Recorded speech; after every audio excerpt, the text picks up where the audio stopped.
begin. And are we rolling? Are we rolling? Yeah, Just say when. you got it. When? Okay, are we rolling, Sheila? This.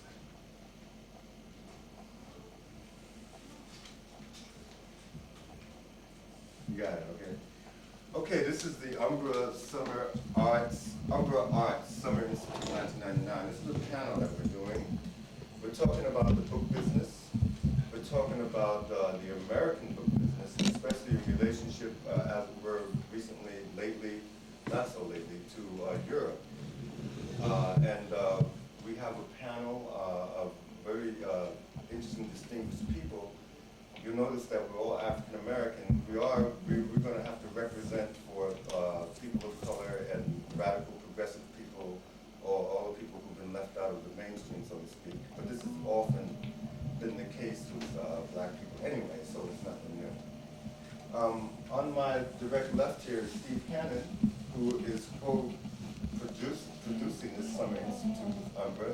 Steve Canon is the CEO, founder of a Gathering of the Tribes organization. They publish Tribes magazine and run Tribe Gallery, among other things, in which we are in Tribe Gallery now, with a lot of beautiful artwork on the walls. Steve Canon, he's the author of Groove Bang and Jive Around, and he is also the editor-in-chief of Tribes magazine. To my left, to Steve's left, is the most distinguished novelist, John A. Williams, who has published many novels and many nonfiction books of writing. Most recently, Clifford's Song. I'm sorry. Blues. Oh, there you go. Clifford's Blues is his most recent book from Coffee House Press. He is also the author of The Man Who Cried I Am, and a novel called Night Song. And I hope I'm not wrong again. This is the novel that talks about the musician downtown Charlie Parker. Is that correct? Thank goodness. Night Song. Go with your best song. Okay. Now that we're celebrating Bird. Yes, that's right. This is we're going to culminate this Summer Arts Institute, the Summer Arts Institute with Charlie Parker Jazz Festival. Of course, the bigger culmination personally is going to be the Gathering of Tribes event on the 26th of August. It's going to be a reception and party in honor of Charlie Parker with the House of Blue Lights installation and the Sun Ra orchestra directed by Marshall Allen. Okay, to John A. Williams' left is Sherry Thomas, who is a new author and a new editor and a new literary editor of a publication, a magazine called Anansi, which you can see over there. It's our only display, as should be. She's also the editor of a book of speculative black fiction called Dark Matters, which is going to be published sometime in July of 2000. Sherry Thomas. You don't be getting that mixed up with no Sherry North, boy. It's a cartoon character. Right. Maybe you should. I'm doing this. We need comic relief. But Sherry Thomas also worked at Random House, which is now Bertelsmann. It's a great subject of part of our discussion here. In the One World. Women's fiction and romance, and the One World stand for the Valentine's. Yes, okay. And she also worked for Black Enterprise also. To Sherry Thomas's left is Delano Greenwich, who is a local publisher of Greenwich Editions. Published many art books, and most recently a very extensive and exclusive collection, complete Marcel Duchamp, which is a very rare and a very expensive book. I hope I'm not being incorrect here. And most recently has edited, it's put together a book on Cuban art. And what's the title of that? It's called Contemporary Art from Cuba. The texts are all, it's a bilingual book in Spanish and English. Alex, how about sign levels here? Are we dealing with that from that angle? Okay, good. So I'm gonna make a little introductory remarks, and then we'll kind of go to John A. Williams, because we like to get a little perspective on this whole history of publishing.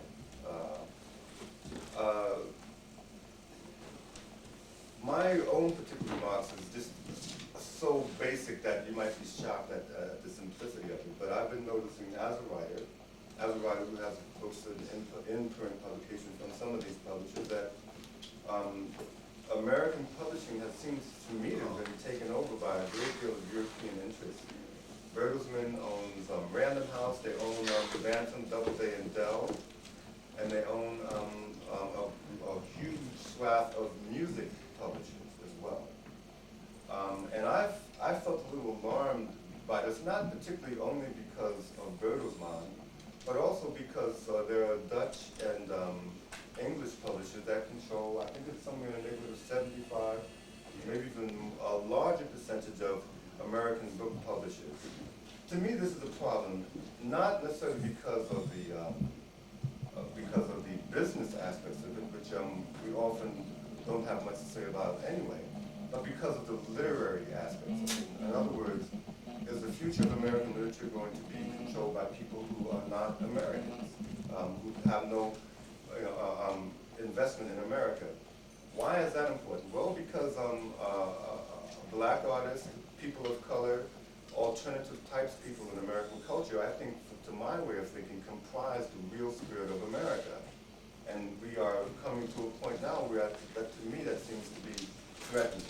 I could illustrate further the influence of Europeans in American literature, especially in New York, where the New Yorker was edited, the New Yorker magazine was edited for a long time by Tina Brown, who is an English woman, and her husband was a principal in Random House before it was sold to Bertelsmann. And I could go on and on about that, but those are just two little illustrations of how I feel that the problems with American literature are being perhaps compromised. Now, what I'd like to do at this point is to get from John A. Williams, whose novel, his novel Night Song was one of the first novels, if the first novel, that I actually read that dealt with black people living downtown. And musicians at that point. And this is a world, as we know from literature, that very little has been written about. So I would like not only to get an idea of John A. Williams' perspective on American publishing, coming from that point in time, which I believe was the late 50s when you published that, or the very early 60s. Early 60s. Yeah. Well, actually, I've had so many publishers that it's starting to look like the numbers in my own family. That's really far too many, and I've never liked moving from publishing to publishing. But the nature of publishing is that it's a business, essentially a business. It has been, I think, since the 30s, speeded up to the post-World War II period. Before that time, it was sort of like a venture that the gentleman became involved in Europe and in America, because we like to think of New York City as the center of publishing. The publishing center actually began in Boston and had all the traces of the gentlemanly business dealings that you would find in London. Then it came down to New York. Now, I really do agree with Steve that it seems to me that what's happened with publishing now is the desertion of Americans looking at America and maybe making a little money on the side in addition. Now we've got a lot of Europeans who used to see particularly Americans of color as oddities that can be published occasionally. Oddities of interest to Europeans. Oh, look, here is a black man who's done this novel. Oh, look at this Chinese gal who's done this collection of poems. Here's a Miss Art. Aren't we great for letting them do this shit? Now what's happened now is that they come here and they said, okay, it's a business, and we don't need all these editors. We don't need editors who know what the hell they're talking about. And essentially, that's one of the major things that's happened. There was a time when you had an editor who perhaps was older than you and wiser than you, and he was wise, or she was wise enough not to let it show, so that you weren't demeaned by it. You grew with your. You don't have those kinds of editors now. At least I don't, because everybody in the world is damn near younger than I am. I have to listen to some 20 or 30 years old tell me something about my work, and they don't know diddly, and I'm telling them, you don't know what the hell you're talking about? Yes, but I'm the marketing director. That's another direction that publishing is going into, marketing. Like you would market sneakers, or clock radios, or CDs. Nobody is interested in anything important that's being written today.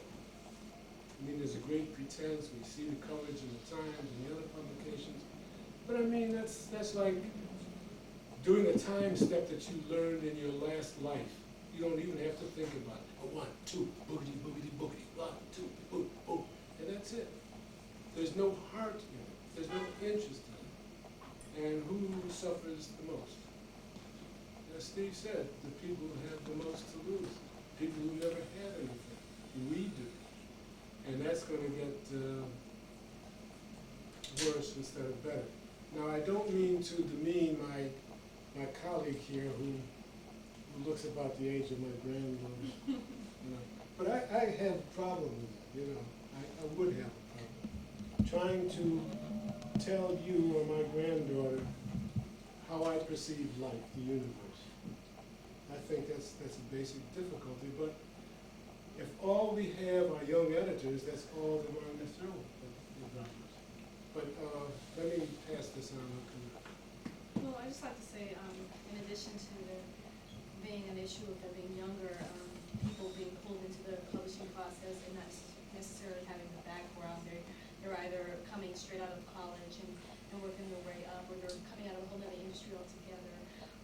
For example, they're coming out of Madison Avenue and being put into key executive positions and asked to do their thing without really having an idea of how the publishing industry works. That's true, that's an issue, and the people who work for them are the writers. The other issue is that the writers, the editors who are there, are having a lot that's asked of them. That takes away, there's a lot that's being asked of them. In addition to their usual editing responsibilities, that keeps them from focusing on their authors the way they would have when you began publishing and having that one-on-one relationship. They're being called out of the office where they're spending a lot of time in meetings, they're spending a lot of time talking to agents about film deals and that kind of thing. And so when I worked at Random House, I was fortunate to work with 2 editors who were from the old school, which meant they edited their own works. They didn't send the work on to copy editors or outside freelancers to do. They actually took the work home and worked on it and spent time with it and worked with the author and took some care with the letters that they sent out to the authors so that the authors felt like this was a part of their project. After all, it was their work. And that's how I was trained. I worked with Canon Nichols and Women's Fiction and Romance, and I worked with Cheryl Woodruff at One World. But the other thing is that as far as writers of color is concerned, the other challenge that we're facing is that there's so few people of color in publishing, and that has been an ongoing issue, I understand. You can probably count in 2 hands the number of Black editors who have positions in major publishing houses. And that's like forever. Forever. Yeah, and once they're there, they're there. I can remember going to meetings on Mondays when we had our editorial meetings and looking around and seeing another face. And if she wasn't there, I felt lost. Because, I mean, there's a lot of work that comes through the house. And it's not only about having a Black person or a Latino person or a gay or lesbian person there to shepherd your work through the publishing process, but it's how it's being marketed. It's what types of questions being asked of the author.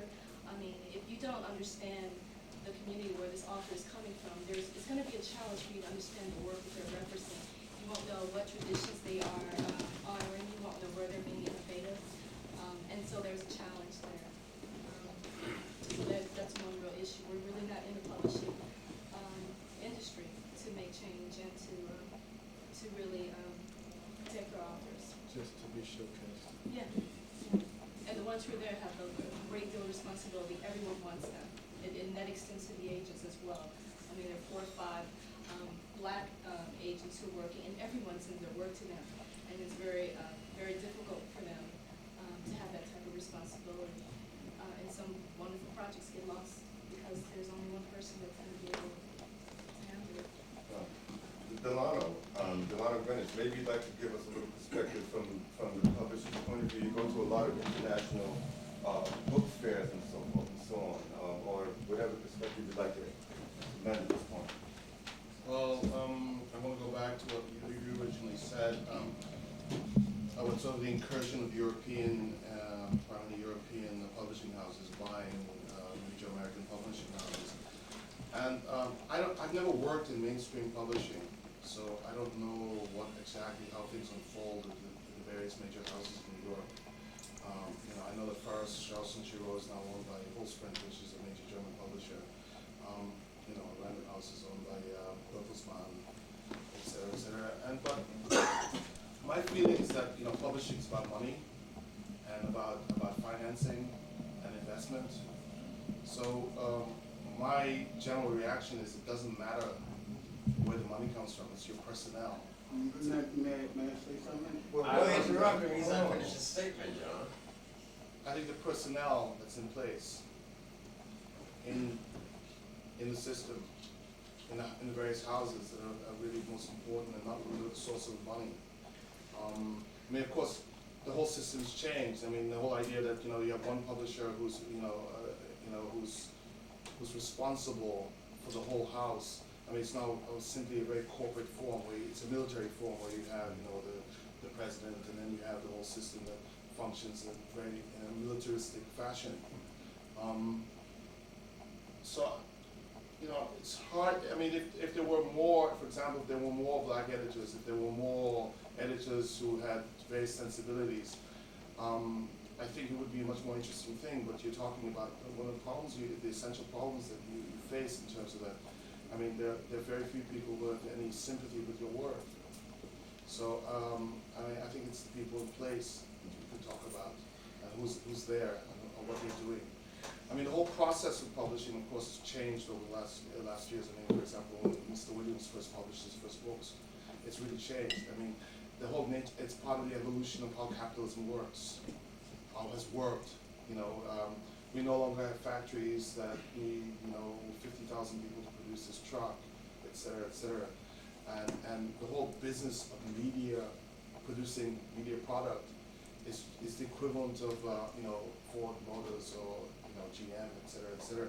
It's the same form, it's the same structure that produces cars, which are basically or refrigerators or televisions, which is actually just a mechanical production process, versus where you're involved in language, in ideas, in structure, in thoughts, et cetera, et cetera. So that's a big problem, but that's just part of the way the whole system's evolved.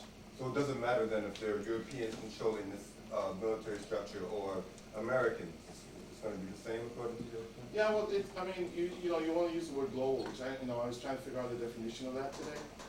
I think that it doesn't matter where the money comes from in the first place. Today, it doesn't matter if the money comes from Gütersloh in the case of Bertelsmann, or it comes from Hollywood. I think the approach. These guys work with systems. They don't work with the money comes from Bertelsmann and Gütersloh, so we're going to work this way, the German way. They just work in terms of the structure of corporate life. Corporate life. Wait a minute. Now, we're not going to have any questions for the audience right now.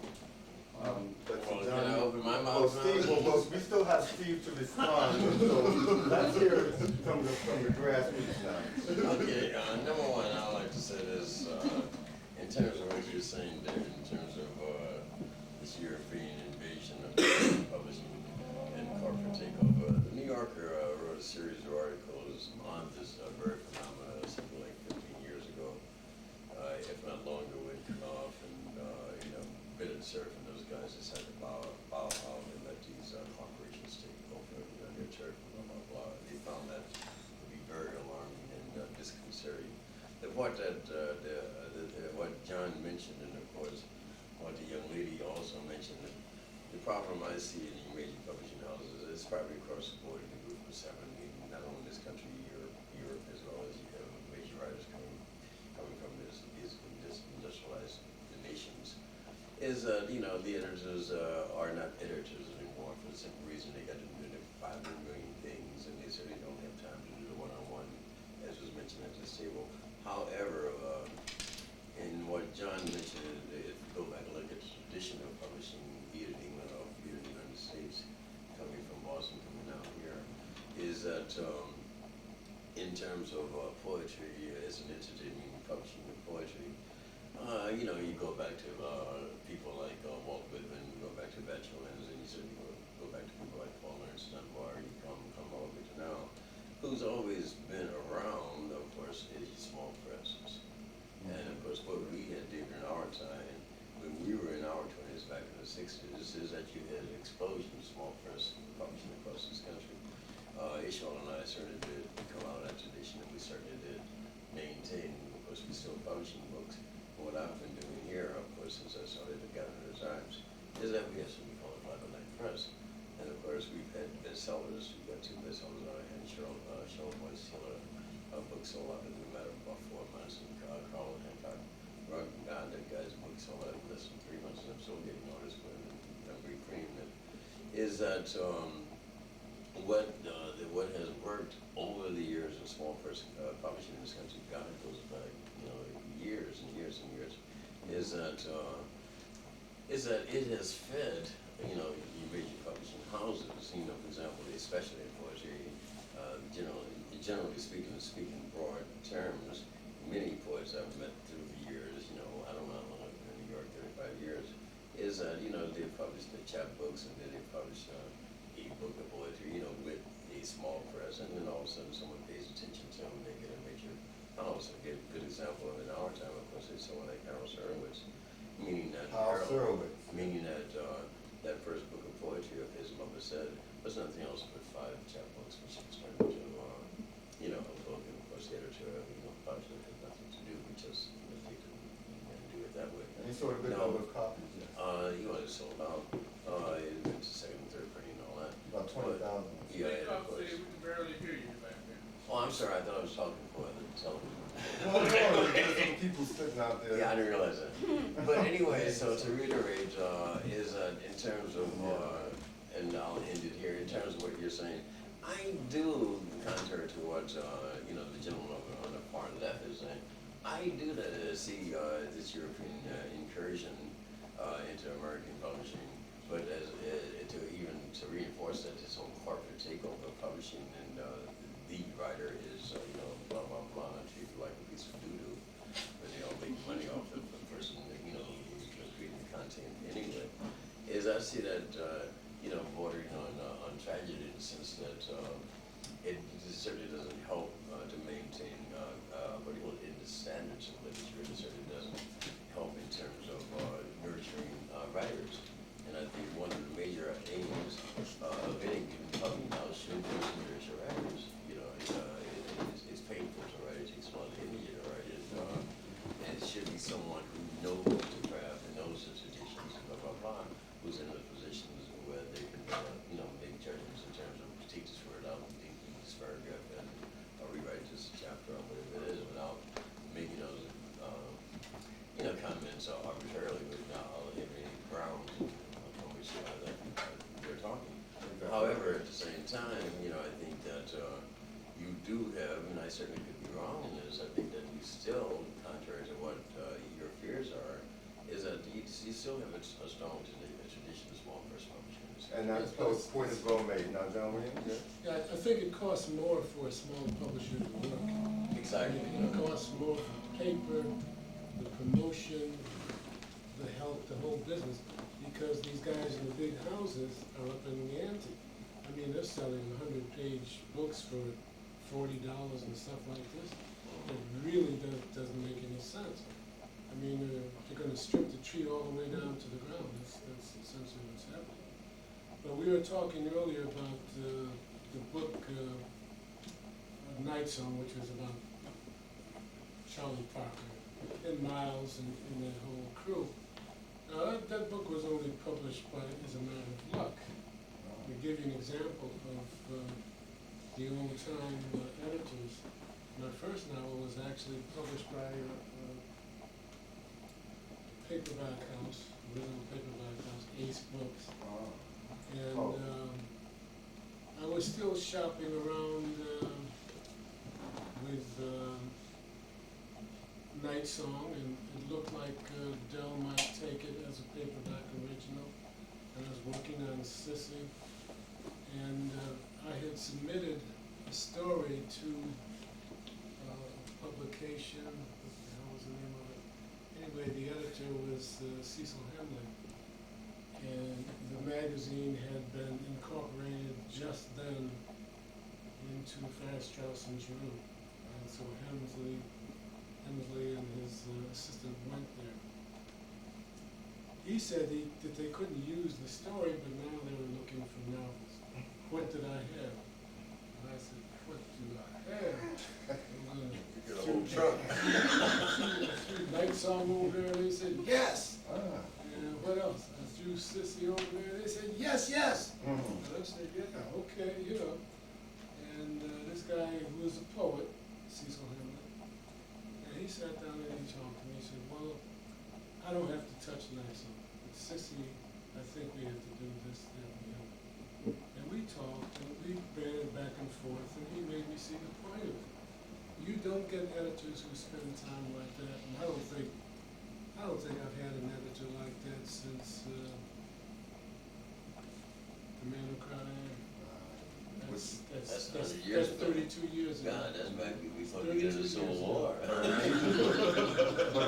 a book totally about the tradition, literary tradition. You had a big depiction of Richard Wright in there, and part of the novel is that he had written this novel about intelligence agency involvement in the black writers expatriate community in Europe, in Paris, that somehow was destroyed and never published, and there was a whole drama around that. So I see that as a novel, that a very important novel that a publisher might not look at nowadays and say, oh, this is going to make some money, but it's essential to our understanding of certain aspects of history, and very well done as well. Change in editorial opinion. So, you know, I always feel, you know, I say, well, it did seem at a point, now, and I'm going back, I don't know how far, but at a point it seemed from when Night Song was published, coming through the 60s, when there was a lot of interest in getting black literature out there, because it used to be that, you know, and Baldwin and Wright talked about this, there was really only one black author, really, at a time, and everybody kind of had to wait in line, and that's, of course, a large part of the problem that Baldwin had with Wright, was that Baldwin had to wait behind Wright, so to speak, but Arto Pupico Press and Houston, so it changed. And it seemed that through the 80s there was a large degree of, there was black literature that you could buy, go out and buy these books, which really wasn't the case in the early 60s and the late 50s. You could not walk out and just buy a bunch of black books because they weren't there. No, but I mean, what you're leaving out there, you're leaving out something very significant in making that statement. Well, that's my point in it, but go ahead. Yeah, what you're leaving out, what you're leaving out is that you're leaving out, you know, you're dealing with the markets, sir. And what you're leaving out is, of course, when you had that explosion in the 60s, there was that demand for that stuff. Okay, well taken. There was So a then, demand. if you're gonna say now, is that demand here now? Is that demand not there now? Then you have to answer that question. That's not what I'm saying. What I am saying, though, however, is that since that time, up until a certain point in time, there was seemingly a very interesting development in American literature, especially fiction, nonfiction, where you had a huge spectrum of work to choose from. And it was small presses and large presses, and there was a nice selection. It seemed at this point in time that this is threatened from my perspective. It seems that this is a coming problem You know, and so that's kind of where I'm coming from, saying, gee, we were developing this multicultural American literature to a point, and now it seems to be threatened. Well, let me say this. Well, wait a minute, you said something, Delano wants to say something. And I want to hear John first talk. Wait a minute. One of the things that, as far as marketing is concerned, I mean, everything whether we produce, we sell, but we target it very carefully. I mean, we have no problem in terms of getting our material out across the world. I mean, for example, on some books we work with Thames and Hudson, or we work with people in Paris, et cetera, to get the books out in those specific markets which we don't have great distribution in. So there's a lot of, like, you know, there's a lot of collaboration between us and various points across the world to get to the reader, if you will. Business to business, yes. Yeah. B2B. Yeah. So that's one aspect. The other issue is that, you know, you talk about the '60s, and I mean, all of these small and medium-sized publishers have this problem. You know, there used to be the book, and there used to be records. Now today you've got electronic games, you've got CDs, you've got DVDs, you've got video, you've got et cetera, that, you know, actually fights for basically, I mean, perhaps there's more money in the pool, but it, you know, it's still split basically. You know, this pool of money that went towards one or two directions now have to go to 10 or 15 different directions.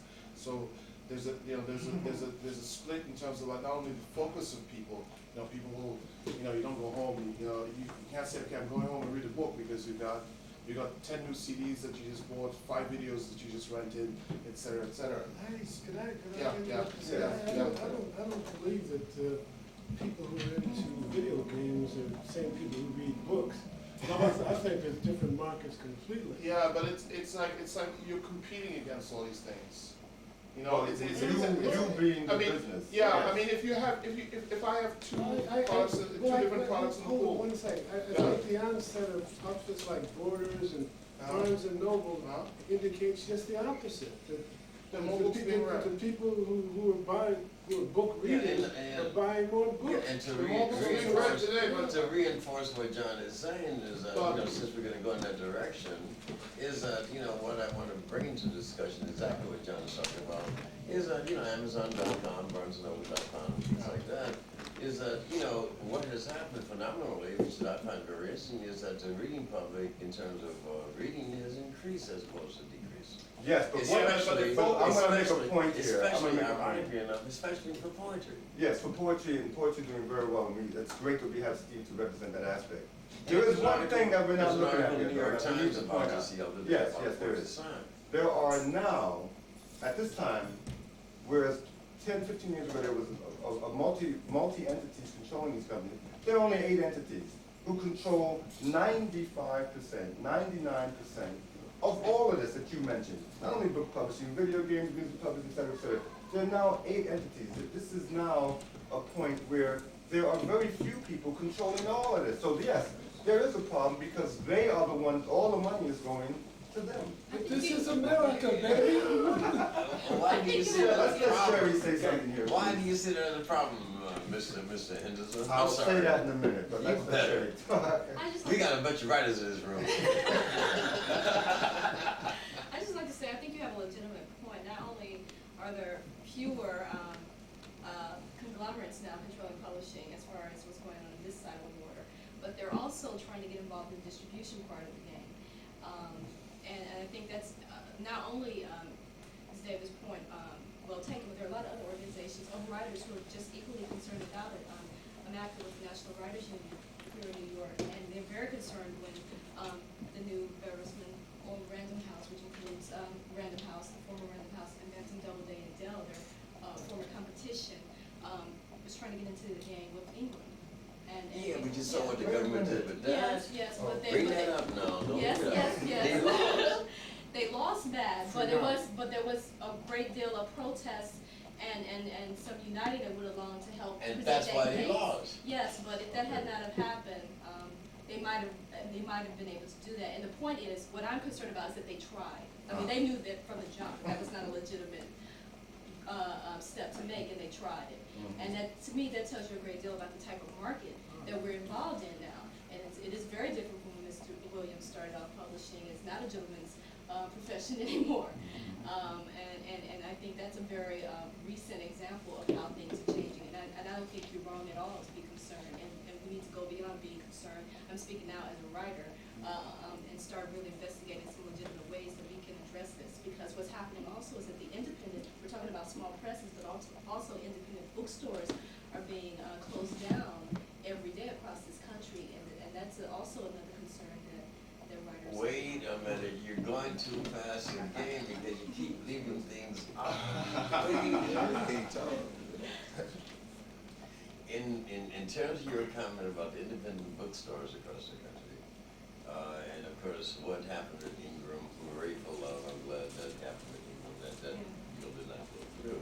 They got turned down by the courts, Let me right? go further with this. Yeah, they This lost is the a court very, decision. very interesting, make a very interesting statement here, is that what has happened is that, since you do have things like Amazon.com, since you do have things like BarnesandNoble.com, is that what the independents have done, of course, the organization ironically that did not start in New York, it started out in California, is that those bookstores themselves have gotten together to form their own electronic, service, to buy books.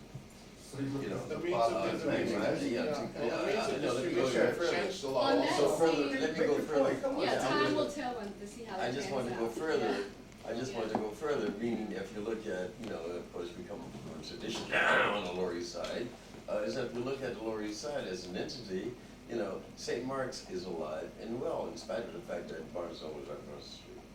Okay, well, No, that's the point. just because Ingram lost this round, Here doesn't goes mean, Mr. Pessimist. that doesn't mean Here they're goes not Mr. gonna Pessimist. come back. Here goes Yeah. Mr. It's Pessimist. sort of like a guy who says, well, this left hook ain't working tonight. I'm gonna do this right cross tomorrow. So you can't count them out of the game. Yeah. Now, it's, all of this is really even more dangerous than anything else we discussed. I'm talking about who controls intellectual property. You know, and if you've got these 8 entities tied up, all of these ideas, and every week they're saying, well, we want this, we want all the electronic rights. We want all the rights for anything you produce on NEC, an NEC computer, a gateway computer, a Microsoft. Then Whatever. what the hell are we gonna do? You know what I think, I think that, you make an interesting point about Ingram. It's really funny because all these people are running around trying to, even the small presses and any organization that produces, product. And Ingram is one of the biggest book distributors. in They the are country. the biggest. The Yeah. biggest, okay. Yeah. That they are, I'll tell you a funny story. I was at the book fair in LA, and they have this just-in-time production. They have a big computer that's a printing press that actually, you can produce 6 copies or something at a reasonable price. But the thing is that Ingram allied themselves with IBM. So what Ingram wants is basically, they want to produce, IBM Ingram wants to produce your 6 copies or 10 copies or 20 copies, but they also want to sell it. They want to distribute it. They want you to give them their list, your list, to them. So they, all of a sudden, what the major push, it seems, at the moment, is to, it's kind of like corral all the possibilities of distribution. Basically, if you have money, anybody can produce a book of varying quality. The real issue has always been to get the book to the person who wants to read the book. And it's not the fact that they're all lined up as conglomerates just to produce the material. I don't think that's their focus. I think their real focus is to control the whole distribution system, the whole network across the world. Well, focus as control, complete control, that's Yeah. the focus, right? Well, I think if they control the means of distribution, they control the whole thing. Well, point, Which is why they wanted to get Ingram.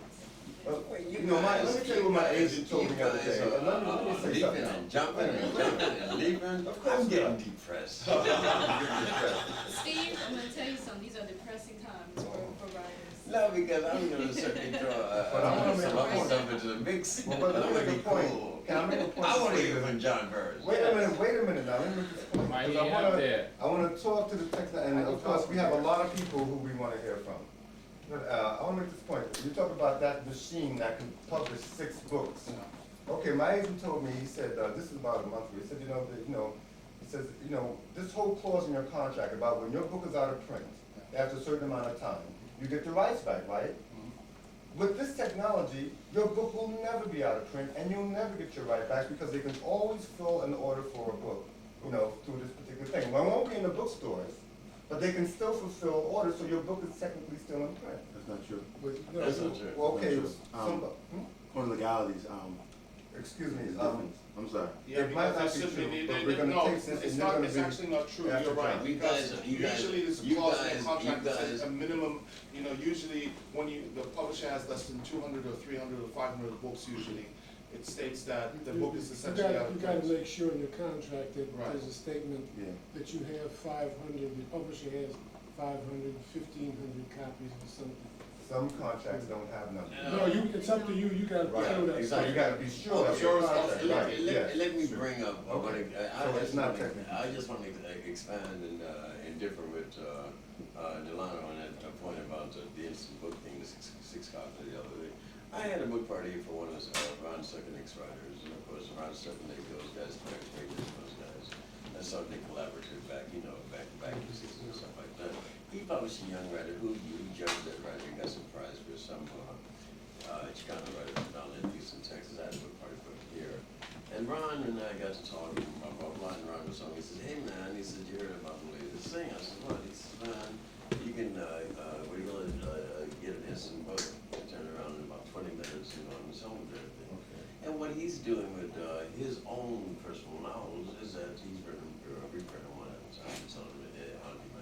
Okay. Follow. Yeah. So Meaning that's- you and I and then someone else can do that. I'll give you an example. I just republished Scrooge Bang and Jerry Brown, which died 100,000 deaths many years ago. Thank God, similar to what John is talking about, the editor I had at Book My Club, she and I worked hand in hand, just over time, people let me change whatever had to be changed, blah, blah, blah, in terms of what was agreeable to us and blah, blah, blah. And right now, I got that darn thing on the website. It's called stevecannon.org, and I sell that book in it. How many copies you sold so far? So far, about Okay, good, great. I just put up a I just wanna say one thing, maybe it'll be the last thing I'll say today. No, you got a lot to say. I We think- gotta hear from the I audience. think it's important, one of the stoppers for all of this messing around is to make sure you've got your work copyrighted. That's right. Even if you That's have not right. placed the work, copyright it. I think it costs $20. But you copyright it, you own it. And that doesn't mean people aren't gonna try to steal it from you. But when it gets to nitty gritty, you are the owner. And if you have to go to court, you can prove it if you got the copyright. It's very important. And people just tend to overlook that. And you have to watch the changes that they keep making occasionally with the copyrights as well. Laws, exactly. And Especially in I this think electronic age. I think that's about the only guard we have these days. Because there's no telling what your agent is going, your agent will sell your mama. I know, they might be in on it. They probably in on it. They work with the opposition. Yeah, I mean, I think what's really interesting though, that, we could possibly consider is that we all could be producers of books. All of us can be producers of books. We have the whole thing about the technology and the change of technology allows individuals, if they could, in some group or whatever system, to actually produce a finished product of a book that doesn't look very much different from what Random House can produce or anybody else can produce. So I think that's an interesting aspect of the future. I think the other thing is that in reality, it may seem that we have less and less means of distribution, but in actuality, there are more and more points of distribution that are more directed towards the various markets. You know, more directed. It's more channeled towards the various various possible markets you could consider, which is really very interesting. That overcomes what Ingram might have in mind, that can go beyond Ingram's scope, so to speak. I don't know what you mean. Well, in terms of distributorship, you know, they have wide distributorship, but you say these niche distributions Yeah, there are all can kinds. overcome Ingram's. Right. I mean, like, you know, I mean, when we produce a book in 5,000, okay, I mean, there are about 100 different major sources. I'm not talking about people sell 5 copies, but major sources that actually, you know, buy our book and sell it to their customers. All directed towards various niches. You know, there's some people focus on libraries, there's some people focus on, you know, chain stores, there's some people focus on independent shops, et cetera, et cetera. I mean, and also in the change with the, you know, the possibilities of electronic getting, you know, if I have a poetry network or some kind of electronic poetry network, that you can actually direct my titles to the people who use your system. So I mean, things may have changed a lot, but it's not necessarily pessimistic if you can adapt to the changes. So all is not lost. No, I think that you only become extinct when you become extinct when you don't adapt anymore. We can roll over and play dead. I want to hear from the audience. Okay, we are going to open it up. I'm bored. We're going to open it up. Sherry, do you want to make any? Okay. Can we take a break? No, I want to hear from writers. No, I want to know. I want to hear from writers. Okay, now We got writers in the room. let me check it something. Alex, how are we doing? Okay. Do you have to turn the tape? How's the tape going? Turn it on. Well, this take it and turn it now. And run it back.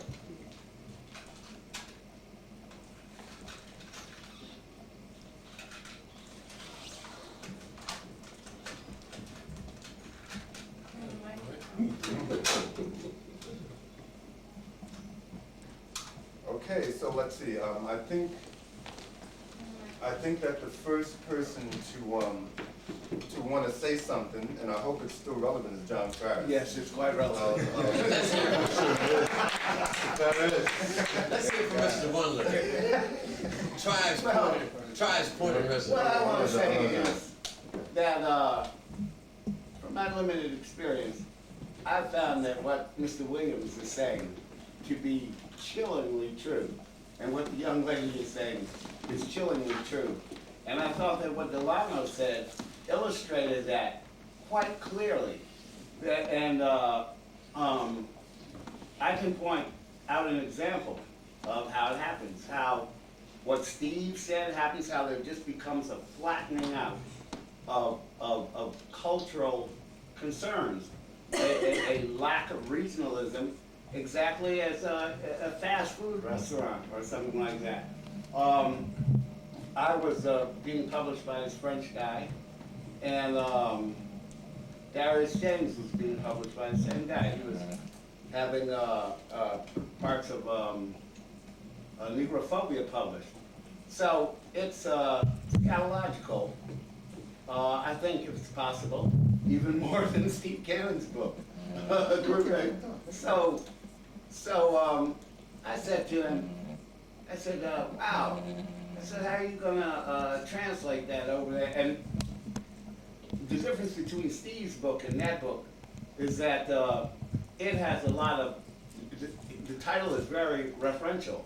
It is Negrophobic.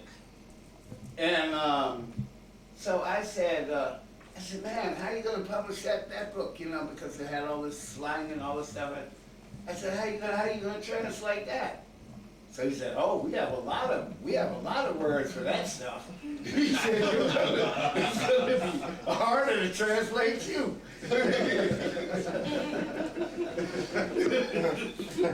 So another time with this same publisher, I made a mistake.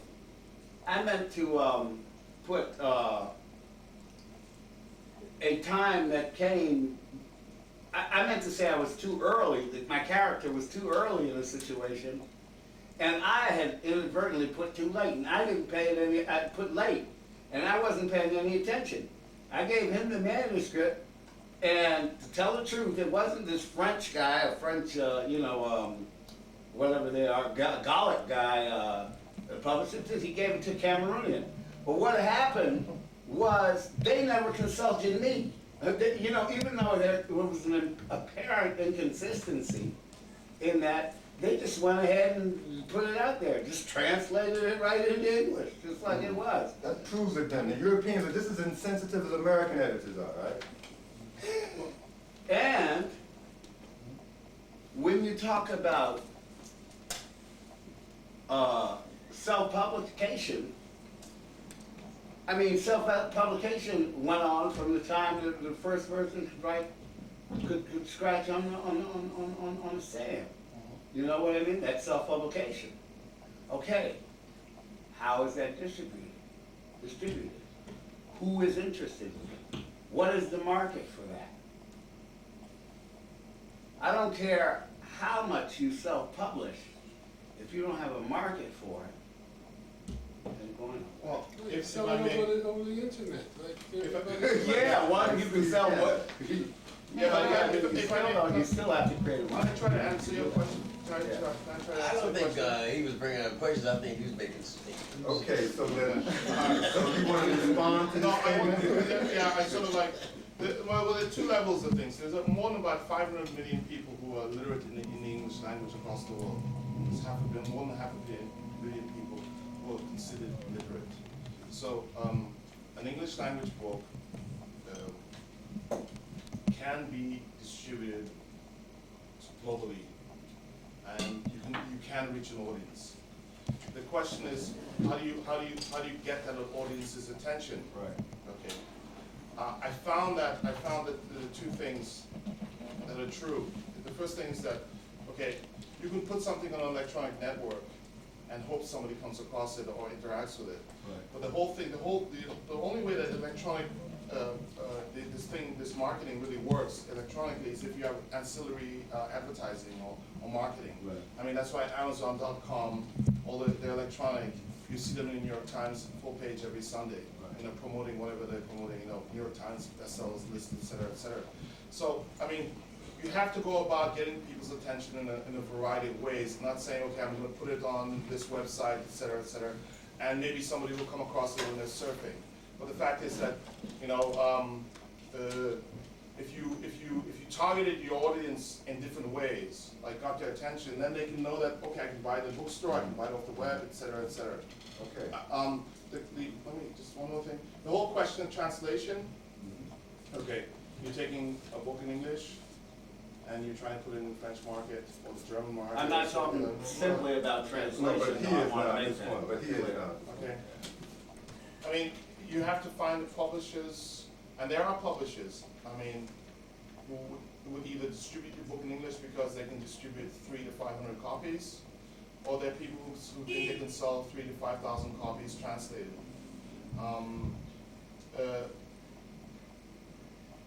The whole issue of translation, right, is that if you have great translators, you know, your book is going to work in their own language. If you don't, it's going to be a failure. And there's no way of doing that. That's why I Of said I knowing, didn't no way wanna. of knowing. Wait a minute. Unless the No, house I'm is not talking- I'm sorry, we have to go into somebody else asking a question now, but Yeah, that's, you guys those can be points on. are well made. Hey, John, Are you satisfied with the answer to your thing, or that you corrected me on that? Well, no, I was saying that when you're dealing with, I deal with the contract side of publishing. Now, say your name, by the My name way. was Tyron. Tyron? Yeah, Or Steve will call me graphics. right, yeah. I'm also a writer. It's also his birthday. But I deal with both sides, the business side and the artist side. And I'm one of the people who believe that you can make money doing the art form, be it poetry, be it novel, be it short stories. And the first thing he said is very important, to have a niche or a market. Without a niche or a market, you're just wasting your time. You can say, you can do the Roman way, build it and hope someone comes and see it, but you'll be sitting like a Roman waiting for it. Or you can do it the American way, build it, lie about it, promote it, right? And people come and buy it. Convince everybody they need it. Right, and then people come and buy it. Okay, But just, You know, I wanna reinforce what Greg is saying. And the second part of that, I was saying also that we have to be very wary of everyone as an artist. You have to really take it just as a business. Contracts, everything to be paid for, copyrights, publishing, because I think if the copyrights, the publishing where the money comes in, publishing rights, mechanical rights, performance rights. Electronic rights now. I deal with that side Could I, heavily. could I please, really- forgive an old man, I just brought some, Here comes old folks. I brought some notes Listen to old folks. that I collected out of the Authors Guild. This is about markets and trusting people. The headline is Global Piracy of Books up 3%. In China, they pirate $125 million a year in books. Maybe some of your books. Russia, 45 million. Down to Malaysia, 8 million. But there are about 20 countries listed here. And Not much pirating in America, right? they don't have the French here. I mean, the French are good screwers. They don't have the Germans here. They ain't bad either. The Dutch, superb. You know, on and on and on. So we're talking about doing all of these legal things in an atmosphere that is 50% illegal. Ah, point well made. Point well made. We're all trying to be good citizens, right? That's the only way to make money though. I mean, Is to be a good citizen or no, the pirate? legal way makes you money for a short period of time, but the legal way will make you money. When I'm your age, John's age, John's age, I'm able to go back and give my kids a legacy. If I don't have the copyright for the publishing, I can't give them a legacy.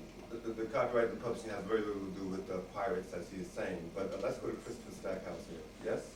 I had just a few points. And be clear. Okay, and being clear, straightforward. First of all, I think we forget that literature is a form of entertainment. So it does need to align itself with film and with movies, whatever forms of entertainment. When he mentioned the competition of a CD versus a film versus video, DVD, that's a very legitimate concern, because I might want to go home and listen to something that tells the same kind of story in a different way. I mean, at one time, yeah, the only media was books. For a long time, it was just books. Now it is something else. You can tell a story in a multitude of ways. So I think that's something to be concerned with. And I think writers. Wait a minute, I think John Williams and I are gonna disagree with you. Hold on. The reason why I say that is the main concern I hear here is like, well, as a writer, how do you make money? What kind of writer are you? Right, exactly. Well, what kind of? I don't think anybody up here said one thing about making money. I mean, Well, what is not it? that it isn't on our mind. Okay, but let me finish what I'm saying. I've yet to hear anyone say, I want to share an idea with a particular community. Your story is not really so relevant to everybody all the time. 1 second ago, you said literature was entertainment. It is. Now you're saying it is an educational and spiritual tool. Now, what is it? It's both of those things. If it's good art, it's both of Okay, those things. if it is, then you have to make that point clear. If you're talking about literature as entertainment, and my understanding of the term literature means truth through the writing. Right. But if it's good art, it does tell the truth. And art is for entertainment's sake. I mean, Not necessarily. not necessarily across the board, but in the terms that I hear you guys talking in. No, the only person who's talking like that is Delano. You better talk to Delano. And I disagreed with that. Right, but what I'm saying, John disagrees with what that. I'm getting at is I'm hearing owning copyright. I'm hearing owning copyright. Listen, not on that shade, but this guy produces art books and they all sell out.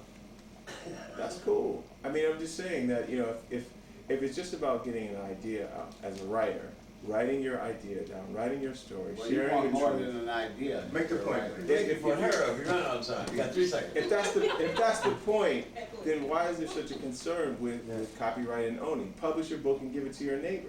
Why would he You know what I'm do saying? If you're not trying to make money at it, or you're not trying to become a intellectual icon of some sort, then this is not a big conversation. Well, I have a problem with that because, I mean, it's work.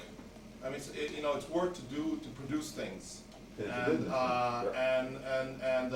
business. if I do work, I wanna get paid. So, I mean, Get a job. Yeah. That's the job. Right, and if that's your job, then don't complain about it. Thank you very much for your perspective, Mr. Stackhouse. What do you You know what? Wait, hold on a minute. No, I mean, for the chair. I'm confused, because I'm I not mean- sure how we got on that. I was thinking, honestly, I'm with Chris. I was thinking too that. That's if we because do- you're young. Like, maybe so, but Wait a minute, I'm young too, and I I still mean, don't know what you're you're not as young as he I, mean, is. I guess my background courses, but I think that I love what I do. My grandmother was a poet and a writer. My father was a playwright and a poet. Make So the point. I write because I love it, and I write because it supports my living, it pays Make my the rent. point. So if I'm not being careful, I can't pay my rent. Why just do it for the art form, not to pay your rent? That's what he said. Right. That's what we thought you guys. That's what I thought they were talking about as well. Okay, wait a minute. Well, sometimes Okay, it's we have a little misunderstanding, I'm sure it'll be cleared up, but you know what? I want Maria Van Dalen to come up here, from Holland. She's our representative European, who's a poet from. I'm one of those foreign Dutch to this story. And I want you to come up, and I want you to sit here. Now, am I right to, now, would you keep it down, please? Hello. Hey, John and Tyron, let's keep it down, or you can take the discussion over. Come, hurry up, Maria. You can leave that stuff there.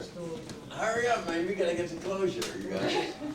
Sit down. To the Now, would you buffet. like We to have to say get to the anything buffet. you'd like to say Yeah, about all that we've been saying? Yeah. Would you please address this now? as to living with poetry, I think I'm spoiled. Okay. That's something I have to say.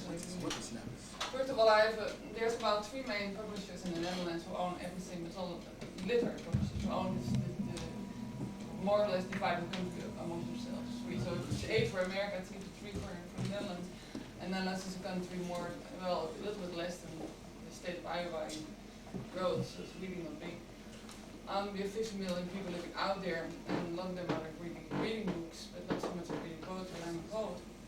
But as to say I'm spoiled, my publisher really reads everything that he does publish, everything.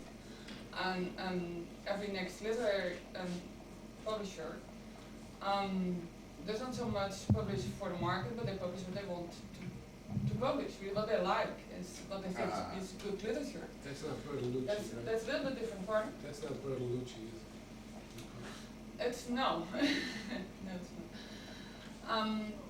So they read what they publish, they talk it over with you. They do not change very much actually. But when you're a poet, you don't make much money by the selling of the poetry at all. And I must disagree about poetry being entertainment in some way. I think it's more, mine actually is more about moral obligations, I think, and about a way of making choices, which is different. And of course, the love of literature, and of course, it's the joy of literature also, and it's the joy of language. In that way, it might be a form of entertainment too.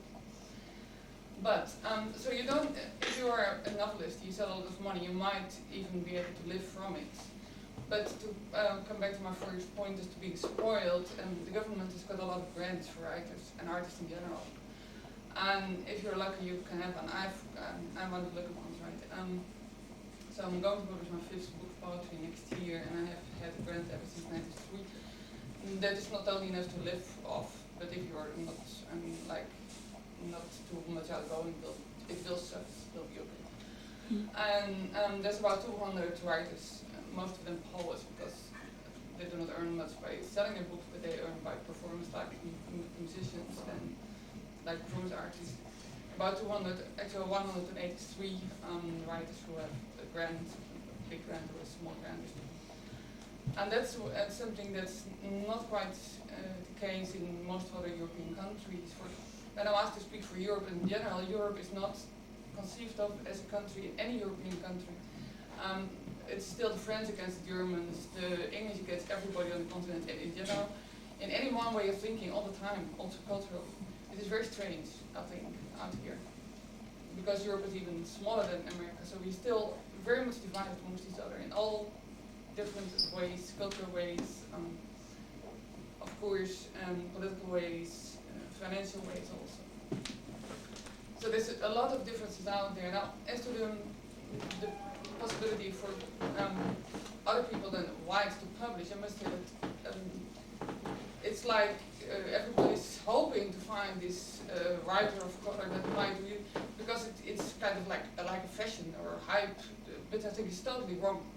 It's totally wrong. So it's not looking at the literature, because at some point anybody who's of color should publish a book, oh this is nice, so we're going to hide this. I hate that kind of stuff. Should just be good literature, and a lot of writers are second or third generation from coming in from Africa, coming in from Morocco, coming in from Turkey, coming in from Yugoslavia, former Yugoslavia, who are very good writers in my language, and even adds to the way my language is used. That even if you're born Dutch, you learn from the beautiful way they use the language, which is different because they have a different cultural background, and that is what I like very much, and that is when I think you're going to start some literature coming out of it. But still, we do not have any great publishers of color that I know. There are a few writers out there, mostly writers, as you say, from the Middle East region or the African region or the southern of Europe region. And it's in general African American literature, as it says in Station, we don't have very much. We have a few books of Isabel translated, but that's about it. And I myself am a teacher of creative writing at the University of the city where I live, and I have used up till now African American literature for students, and a lot of them do not even know what I'm talking about. If I say Sonia Sanchez, Wilson Clifford, or even Ismail Reed, they don't know. So that's really strange. First of all, this is not a PA system, it's only a tape recorder, so you should speak to the audience. Yeah, okay, I didn't Okay, know. so what about, you say Europe is all divided and everything and so forth and so on? Now what about the euro? What about the economic community of Europe? I mean, there is a big move for them, and I think they have the central bank in Germany. So while there may be... It's not perceived by the public as being an important thing. People get quite irritated by the idea of the euro in general. It's not, we do not feel Europe as being one country at all, in no one way. We just have a war at our back door because a lot of different groups think they need their own very little countries, like Serbia, Croatia. Would you say causing trouble over there, you know? Yeah, I know. Would you say that there was a certain uniformity in European attitude towards people of color historically? I mean, no matter what their differences were. I think we're still actually like colonialists. So there was an agreement there. I think so. Okay, I was just curious because I mean, What do you think? Because you're publishing now, you're publishing Duchamp, right? amongst other things, I think that. Well, what little I know, let me put this. What little I know about your market is that you know your country probably has the highest literacy of English speakers, level of literacy in terms of people who are literate in the English language. So I mean, Amsterdam is a great place to go to buy English language books on the continent of Europe because there are stores that are just simply full of them. I think the reason why you're you know. There are a lot of subsidies, and I want to sort of clarify this, is because the Dutch language group is very small, about 18 million people speak Dutch, if that many, and the Dutch government is very vigilant about supporting the Dutch language. No, wouldn't you say that? That's the reason why they're... I could add some to do. Yeah. There's 50 million in the country and another 50 million outside the country. If you count South African and partly in Dutch language. 50 million? There's 50 million inside the country. And 15 million outside the country? About 50 million outside. 1.5 or 5.0? 1.5. Including South Africa. 1.5. Including South Africa. I think if you count South African a language, it's partly Dutch, but it is related to Dutch, and there's nothing to understand. Okay. We're going to take a break here. John Williams has to leave, is that so? Yeah. We want to thank you for coming and... Well, I'm really disappointed in a little more discussion. discussion that you guys had. I'm sorry, these people can write in the I'm sorry, I mean, a big attempt. I'm gonna speak for Chase. That means that at one point you can make a decision. Well, I didn't make a decision anyway. Between being a writer, being a teacher at school, being a writer, working at a computer company, being a writer, and being a drama. I had to make a decision. Being a writer, something else, being a writer. And to get to be a writer, I had to make it entertaining. I gotta make a decision between just being a Nice meeting you, sir. We'll see you again, sure. I make a decision between being a writer and making a professional, being a writer and doing something else. And I'm gonna be a writer, just a writer, that's it. A writer, gonna give you one. And so I try to make it, I want to be, I always what I feel, I have to make it palatable for people to understand. And be entertained by it sometimes too. See, I like to entertain people also. I also want people to enjoy it. Both in my opinion. Well, I do too, but the kind of writing that I'm concerned with is the kind that has something to reveal to people that they might not have seen. And every bit of work that I do is for that purpose, to add a perspective to an existing perspective, more than it is to entertain. Of course, to do that, I have to entertain people so that their disbelief is suspended. That's what it's saying. We want to, I mean, say I don't know if you agree with this. That's what we're saying, that we want to bring the point across. Like Dances, for example, right? If Dances was not enjoyable to listen to. Here on Thursday, brother. Festival of the Bird. No one would have followed him. We're going to have his theory was beautiful, but I'm came up with Dances with lots of things about evolution. Yes, but you see, a lot of a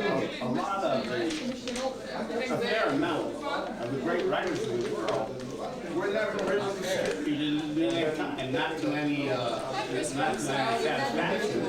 I mean, their market was much more limited than it is now. And they certainly didn't entertain people that they were surrounded by. And whether they made a living or not, they still produced the work. What I'm doing and what this young lady I'm saying, those are acts of love. Labor love. nah, Steve, I really enjoy you guys hit them, boy. Steve, I'm saying is Steve. Do it,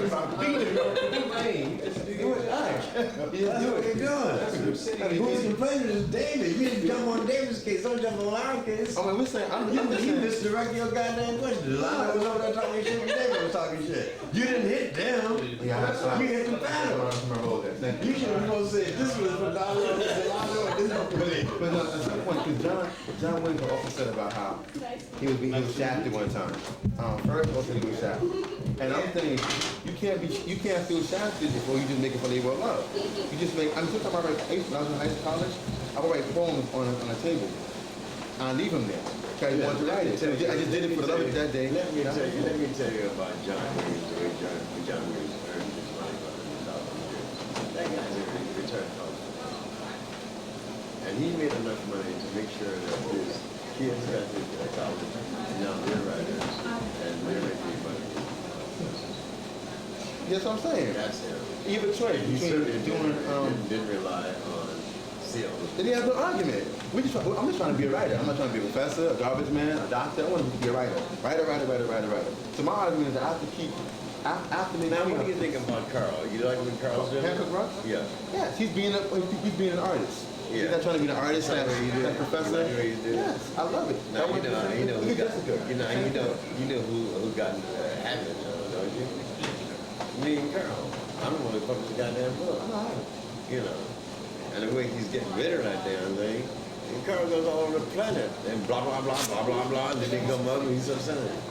You're performing, but you can't give ever decide, we're saying at the same time, it's funny, we go at the same time, but if you ever decide if you want to be an artist / something else profession, or artist, that's it. Whether be a painter or an actor or whatever. So people want to be double. They want to be, see the guy be professor. No, I'm not saying all I just want to be. that. You go your way. I'm telling you with Carlson. Right. See, Carl is an artist. That's why me and Carl, I agree with Carl. I'm telling you with Carlson. He should be an artist. I'm telling you with Carlson. And he's doing it. I'm certainly not going to tell you with Derek Walcott does it.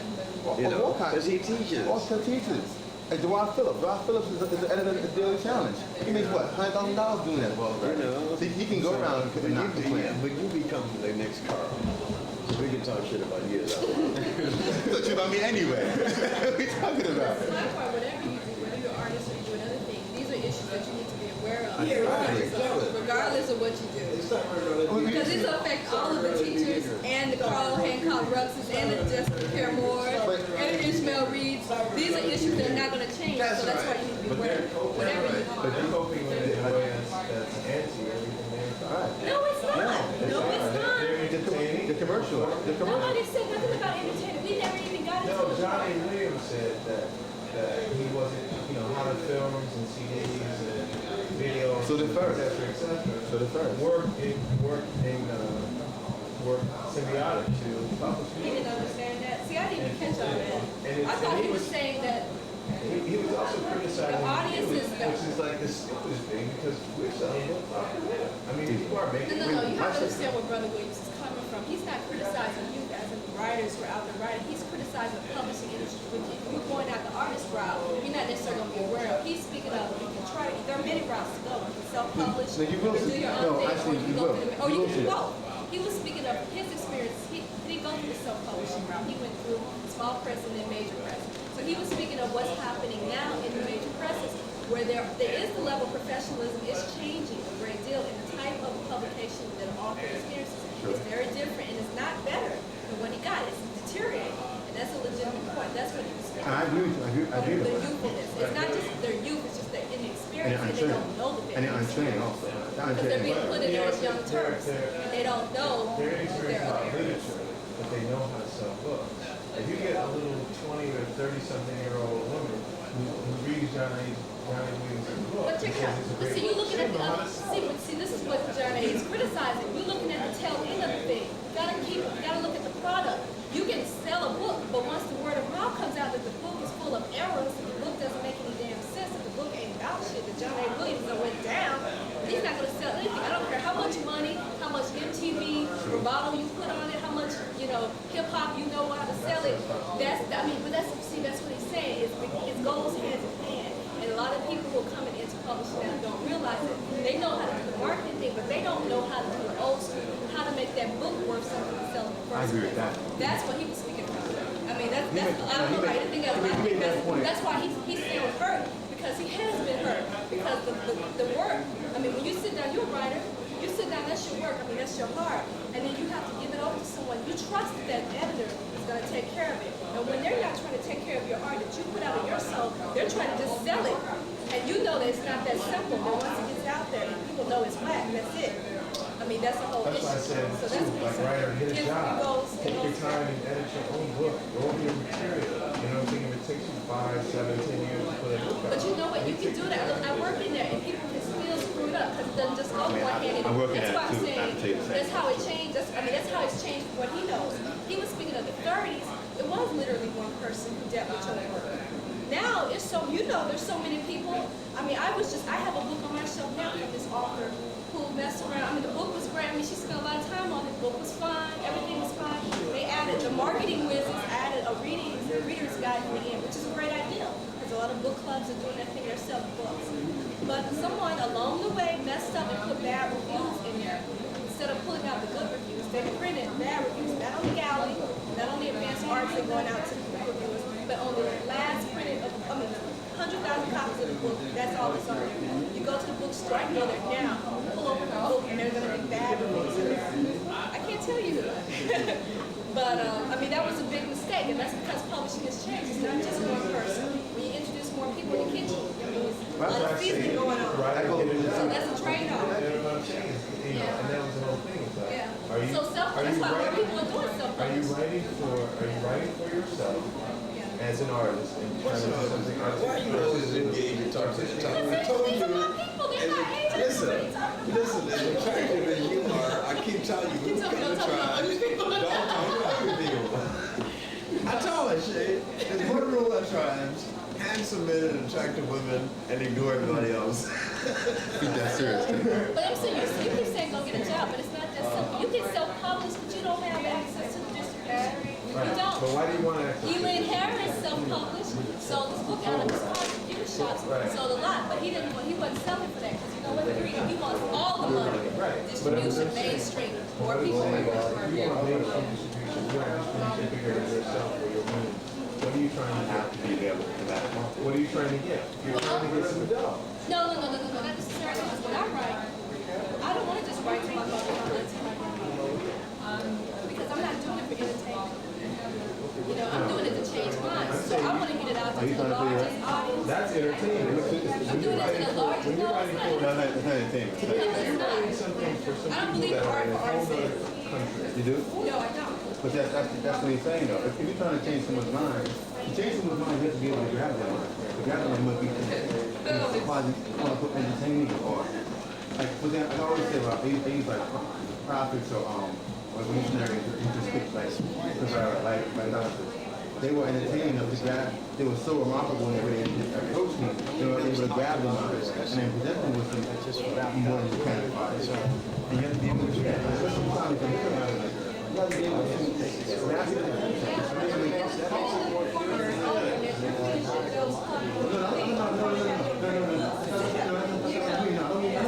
when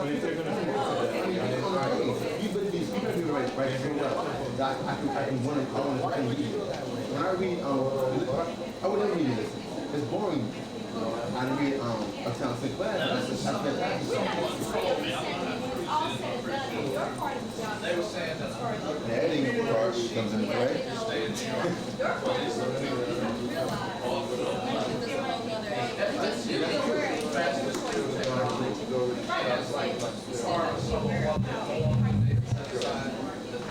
But that's just about getting a job. Distribution. Those are all terms of straight up. It's about making dough. Are you writing this book because you want to express an idea? Are you writing this book because you want to make some dough? Nothing's that simple. Nothing is that. You need some money to survive. It's not done for a lot of authors, it's not about money. So you think? It's not about money. It's different. That ain't weird. It's a professor. Let me ask you. He's a professor at college because he don't have money. If he had money, he would be teaching.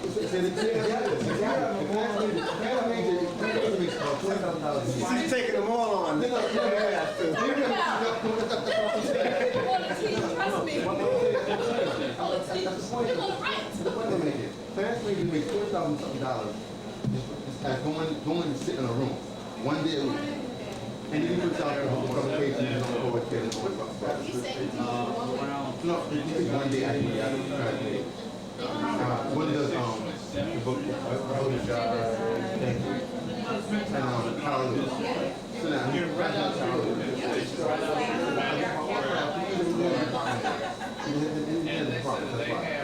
but it's not money from doing that. Now he has a lot of time to be a hobbyist. I mean, here, or someone like myself, brother here, brother here too. We're trying to make this all I do is wake up in the morning, drink some all that, go out party with my friends maybe, live a little, learn something about life, meet my nephew, yell at her at work, and then do it and write it again. That's it.